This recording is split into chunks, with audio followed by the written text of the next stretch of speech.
If you're struggling with NASM, you're going to want to watch this. In my book, Volume 2, How to Become a Successful Personal Trainer, Chapter 12 is dedicated entirely to pass NASM ACE ISSA in less than 30 days. If you leave a 5-star review, we will send you our study guide and our quizzes, a $300 value, and you will pass it guaranteed. Knee valgus. You have to know this to pass NASM. It's not a big deal. I've never told my clients they have knee valgus. We have a physical therapist on our team at Santa Monica, Show Up Fitness, and he's never told his patients they have knee valgus. But you need to know this to pass the outdated 7th edition textbook. Remember, being certified doesn't mean you're qualified. You need hands-on learning. That's where we come in with the best certification in the world, but you came across this too late. You can't get a refund, so you're banging your head on the textbook trying to pass this as quickly as you can. The most important thing you can do is pass this as quickly as you can, because time is money. And if you keep setting this aside 3 months, 6 months, a year later, you missed out on an opportunity to gain experience with proper supervision. That's why you need to get to a weekend seminar. That's why you need to get to one of our locations in Santa Monica, Atlanta, 2 months hands-on learning. That's how you level yourself up to become confident and help your clients move better, help them with programming, how to design a program on the spot, and to be confident to build a book of business so you can turn your passion for fitness into a career. That's where we come in. But you got to get through this. So this is everything you need to know for pes planus knee valgus. Just memorize it. Knee valgus starts at the hip. Now, pes planus is technically the whole lower half where your hip is internally rotating. You have adduction at the knees. You have eversion at the ankle. Now, knee valgus is just referencing the knee, but on the exam, it's going to be the same.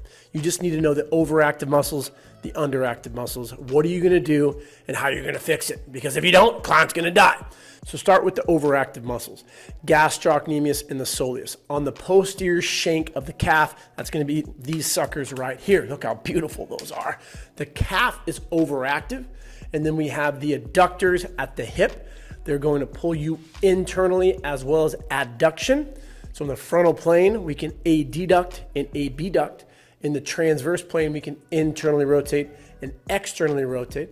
In the sagittal plane, we flex and extend. Knowing the mechanism and then doing the opposite to fix it is essentially what we're doing here.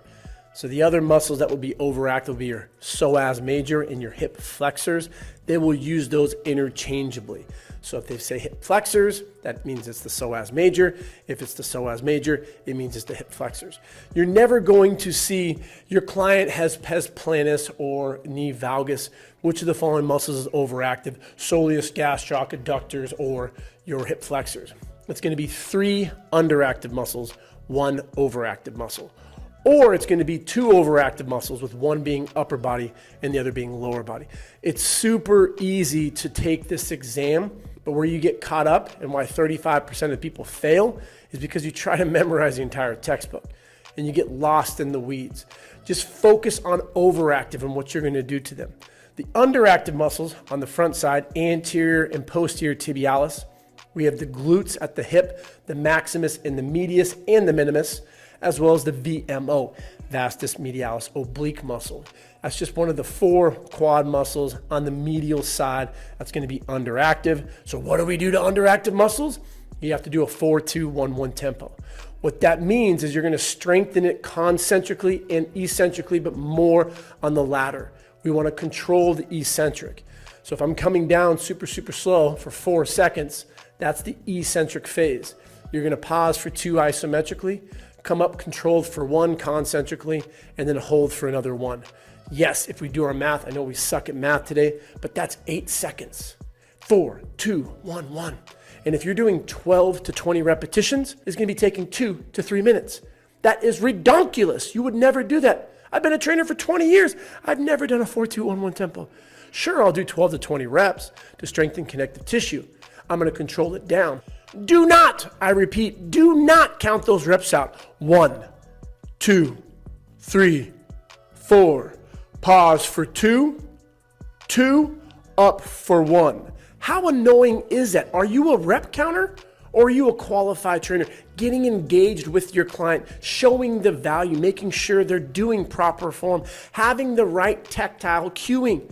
Trainers don't do that today. They're on their phone counting out a 30-second plank. Why? No wonder why the client's not going to be paying you the big bucks, because they don't see you as a qualified trainer. They see you as a rep counter. Don't be a rep counter. So what do we do? 4-2-1-1 for strengthening every single underactive muscle.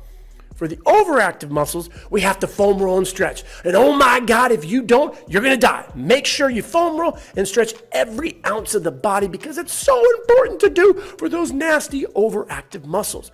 I'm just giving you shit. I'm a personality. I try to have fun with this stuff. I taught it for over 10 years, and holy moly, people actually believe it. So that's why I have to be an annoying personality on here. The belt buckle and myself, completely different in person. I want to help you become successful.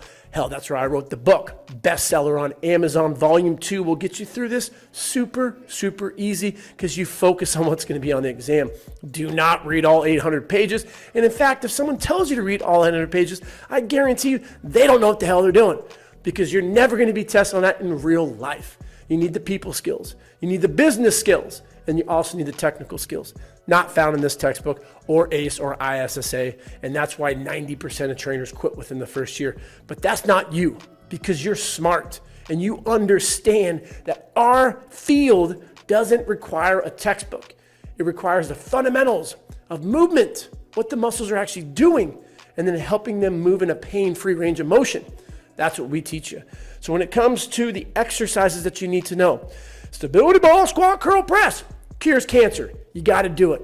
So anytime you see that associated with phase 1, as well as anything with a BOSU ball, single leg squat, single leg RDL, single leg calf, those are going to be the exercises that you're going to do in phase 1. You have to master the overactive and underactive first, and then master the OPT model and those acute variables. So when it comes to anything that is underactive or overactive, you have to make sure to do the right exercise in the right phase, depending on where you are in the OPT model, optimal performance training, designed by a physical therapist who doesn't know what the hell they're doing, because most suck at programming. That's why you work with strength coaches and people who have a background in this stuff. Movement competency, that's from kinesiologists and professors like the ones we have on our team. But you got to understand what the textbook certification wants you to pass.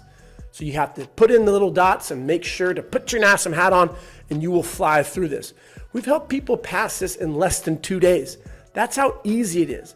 When you get caught up with all the smoke and mirrors out there and you try to memorize every single freaking term, you're not going to pass it, because it's overwhelming. Is it going to be easier to memorize 10 Spanish words or 2,800? 10. So when you focus on that, and then when you see the exam, you go, oh, they're just looking for an overactive muscle. Let me find which one it is. Boom, on to the next.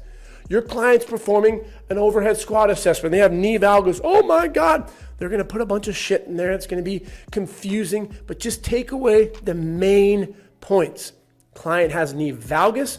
Which muscle are you going to want to strengthen? So if you're going to strengthen, you're going to find the weak one. Another question could ask you, your client has knee valgus. They're doing the overhead squat assessment. Which of the following muscles would you want to foam roll or static stretch? And then another question is going to say, your client has the dreaded knee valgus. Which of the following would be the best exercise to help them? So you'd be looking for a side band walk, something to strengthen the glutes with a 4-2-1-1 tempo. We always static stretch. We always foam roll those overactive muscles, 20 to 40 seconds. Then you're going to move into the strengthening with a 4-2-1-1 tempo. The intensity for phase 1, 50 to 70%. The rep range, 12 to 20. Again, 4-2-1-1. Just stamp that into your mind. No 4-2-1-1 for phase 1, 2-0-2-0 for phase 3, and then XXX. Let's get all weird for phase 5 and 4. Phase 1, stabilization. 2, 3, and 4, strength. Phase 5, power. So just think of it. Where are you going to train grandma? Phase 1. Where are you going to train a bro? Phase 2, 3, and 4. Where are you going to train an athlete? Phase 5. Beginner, intermediate, advanced. So when you look at the OPT model like that and you understand the overactive, underactive terminology, this exam is so freaking easy.